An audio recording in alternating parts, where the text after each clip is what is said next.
محمد. اب تھوڑے سے جلوے دکھا دیے جائیں ائمہ علیہم السلام کی اور خصوصاً امام جعفر صادق علیہ السلام کی ولایت کے، کہ جس میں پہلے مرحلے میں مقدمتاً بیان کر دیں کہ حضرت داؤد علیہ السلام کا ہاتھ ایسا ہی ہے، گوشت کا ہڈیوں کا ہے، کوئی لوہے کا گرم نہیں ہے. جب کہا جاتا ہے کہ وہ ہمارے جیسے ہیں، یعنی فزیکل ایسے ہی ان کا جسم ہے، 5-6 فٹ 6.5 فٹ ایسے ہی ان کا ویٹ ہے، ہاتھ ایسے ہی ہیں، اسی دنیا کے باقی انسانوں جیسا ان کا گوشت ہے ایسے ہی کوئی رنگ ہے. وہ فزیکلی ہمارے جیسے ہیں لیکن ہمارے جیسے نہیں ہیں. اسی گوشت کے ہاتھ میں اگر لوہا دیا جائے تو پگھل، یا مثال کے طور پر حضرت موسیٰ کا ہاتھ چمکنے لگے گا، یا مثال کے طور پر وہ ارادہ کریں تو عصا جو ہے وہ اژدہے میں بدل جائے،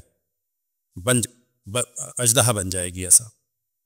یا اشرف الانبیاء ارادہ کریں تو انگلی بظاہر یہی ہے، ایسا نہیں اشرف الانبیاء کی جو انگلی ہے وہ کئی 100 گز کی ہو نا، یا لوہے کی ہو، یا اس میں کوئی لیزر شعاعیں نکلتی ہو نا، بظاہر یہ انگلی ہے، لیکن ارادہ کریں تو شق القمر ہو جائے گا.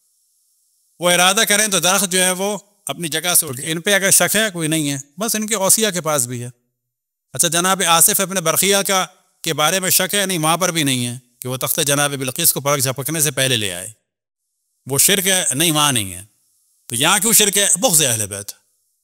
امام جعفر صادق علیہ السلام کے بعض واقعات میں جو بیان ہوتا ہے، اور یہیں سے پتہ چلتا ہے کہ بڑے بڑے دعوے نہیں کرنے چاہیے. ہمیشہ ہم کہتے ہیں کہ ہم سب کو اللہ سے دعا مانگنی چاہیے، جو کر رہے ہیں بس اپنا کر رہے ہیں، اپنے اور اللہ کے درمیان ہو، ٹھیکیدار نہیں بننا چاہیے دین کا. یا آپ نے اگر محسوس کیا ہو پورے ماہ رمضان میں توجہ دلائی ہے، دین کا جو ٹھیکیدار بنتا ہے انسان، یہ جو سو کالڈ اپنے آپ کو لوگ ریلیجس ظاہر کر کے پاور کا مس یوز کرتے ہیں، ریلیجس پاور کو یوز کرتے ہیں، قومیت کو یوز کرتے ہیں، یہ ساری دھاندلیاں ہیں. تو یہ نہیں ہونا چاہیے. آپ کر رہے ہیں، نماز پڑھ رہے ہیں، پڑھو جی، ہم سے کیا چاہتے ہو؟ اب 1 گھنٹہ پڑھو، 4 گھنٹے پڑھو، ہمیں کیا ہے فائدہ تمہاری نماز سے؟ پڑھتے ہو بہت اچھی بات، 6 گھنٹے پڑھو جتنا پڑھنا ہے. نماز کے بعد یہ اکڑ نہ دکھاؤ کسی کو، یہ منہ نہ بناؤ، تھک گئے ہو نماز چھوڑ دو. کہنے کے بعد چڑچڑا ہو کے اللہ کی مخلوق کو تنگ نہ کرو. بہتر تھا تم نماز نہ پڑھتے، 6 گھنٹے نماز پڑھ کے تم نے ایک آدمی سے چڑچڑا کے بات کی ہے، بہتر تھا سو جاتے، اور سو کے ایک آدمی سے مسکرا کے بات کر لیتے. یہ بہتر تھا 6 گھنٹے نماز پڑھ کے چڑچڑا رہے ہو. کوئی چڑچڑا رہے ہو؟ تم سے کس نے کہا تھا نماز پڑھو؟ اللہ نے کہا تھا. اللہ نے تو یہ 17 رکعت مانگی تھی. اس کو ہم کہہ رہے ہیں دین کا مس یوز. تو دعویٰ نہیں کرنا چاہیے. کچھ لوگ رائے سے، یعنی اس زمانے کے خراسان سے، معذرت خراسان سے آئے، نہ کہ رائے سے، خراسان سے لوگ آئے. اب یہ ذہن میں رہے کہ خراسان ظاہر ہے کہ ایک زمانے میں پورا علاقہ جو ہے، پورا اسلامی ورلڈ بنو امیہ کے ہاتھ میں تھی، بنو امیہ کے ملوک تھے، بنو امیہ کے نظریات تھے. حتیٰ ایران کے بعض علاقوں میں مولا امیر المومنین پہ گالیاں پڑتی تھیں، لعنتیں بھیجی جاتی تھیں. پھر اس کے بعد بنو عباس کا دور آ گیا. اب وہاں سے کچھ لوگ آئے جن میں ایک سہل تھے کہ آپ پیام فرمائیں، ہم آپ کے ساتھ ہیں. تو امام نے اپنے ایک خادم سے کہا کہ تنون روشن کر دو. وہ ہو گیا روشن. جب ہو گیا تو انہوں نے کہا کہ اتنے میں امام کے ایک صحابی امام کی زیارت کے لیے آ رہے تھے، جناب ہارون مکی رضوان اللہ تعالیٰ علیہ. ابھی وہ آئے ہیں، امام کو سلام کیا ہے، کوئی کھانے پینے کی بیٹھنے کی تھکن کی بات نہیں. امام نے کہا کہ اندر جاؤ تندور کے. ہارون مکی تندور کے اندر چلے گئے. اب یہاں پہ یہ ذہن میں رکھیں کہ یہ ہے ولایت. اب تک کیا ہے؟ وہ آگ ہے، وہ خادم نے آگ جلائی تھی. آگ ہے، وہ جلانے والی ہے، قطن جلانے والی آگ ہے. لیکن جب امام ارادہ فرمائیں کہ ٹھنڈی ہو جائے تو وہ آگ رہے گی لیکن ٹھنڈی ہو جائے گی. بالکل ویسے جیسے اللہ سبحانہ و تعالیٰ نے چاہا کہ حضرت ابراہیم آگ میں جائیں لیکن جلے نہیں. اب نہیں کہتے کہ امام جعفر صادق علیہ السلام اور اللہ سبحانہ و تعالیٰ اس امر میں برابر ہیں. نہ، اللہ سبحانہ و تعالیٰ کو کسی کی ضرورت نہیں تھی، وہ کسی کے اذن کا محتاج نہیں تھا. اس نے ارادہ کر دیا، آگ ٹھنڈی ہو گئی.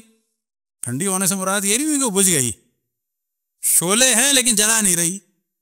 اب تندور میں آگ ہے، لیکن جب امام نے فرمایا جاؤ اور بیٹھ جاؤ تو ہارون مکی کے لیے یہ آگ گلزار ہو گئی.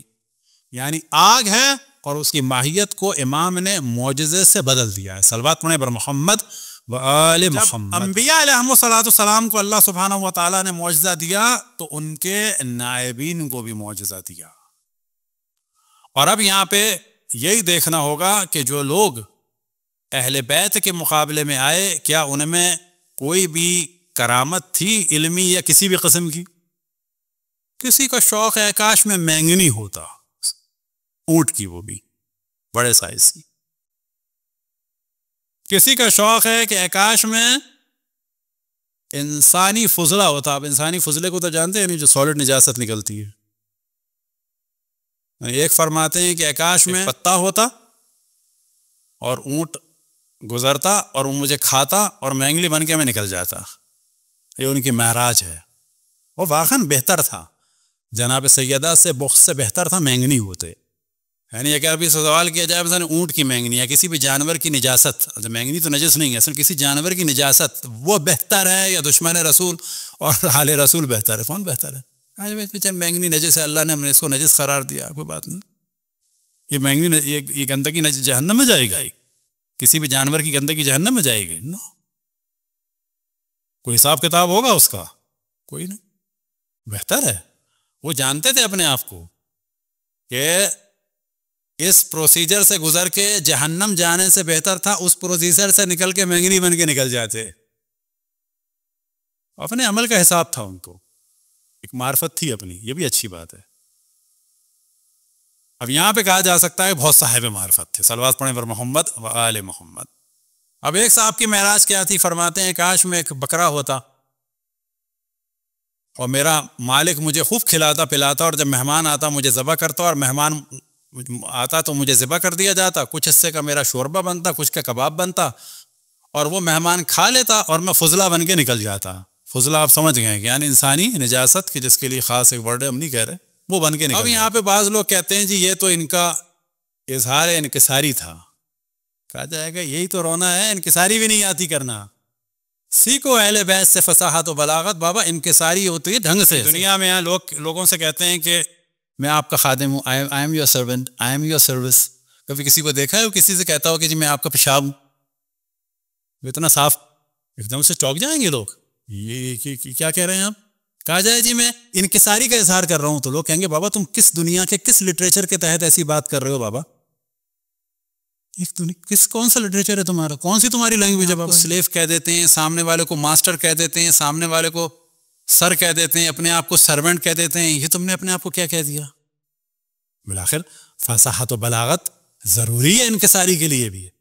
اب اس میں ایک اسی کی مثال کے طور پر ہے کہ جو ظاہر ممبر سے بیان نہیں ہو سکتا, کہ کسی سے پوچھا آپ کا نام کیا ہے, تو انہوں نے کہا خاک در خاک آپ کے منہ کی, آپ کے قدموں کی خاک, مجھ خاکسار کو جو ہے مثال کے طور پر غلام نبی کہتے ہیں. دوسرے آدمی نے کہا اس نے اتنی انکساری کی ہے, تو اس نے پھر ایک دوسرا جملہ کہہ دیا مثلا. کیونکہ ممبر کے بعد پوچھے تو اس کو ہم بتا دیں گے کہ اس نے کیا کہا. تو وہ پھر انکساری نہیں مانی جاتی, وہ جہالت مانی جاتی ہے. تو فصاحت ہو, بلاغت ہو, معرفت خدا ہو, معرفت رسول ہو, یہ ساری چیزیں اور صحیح دین اگر ملے گا تو وہ اہل بیت سے ملے گا. صلوات پڑھیں بر محمد و آل محمد.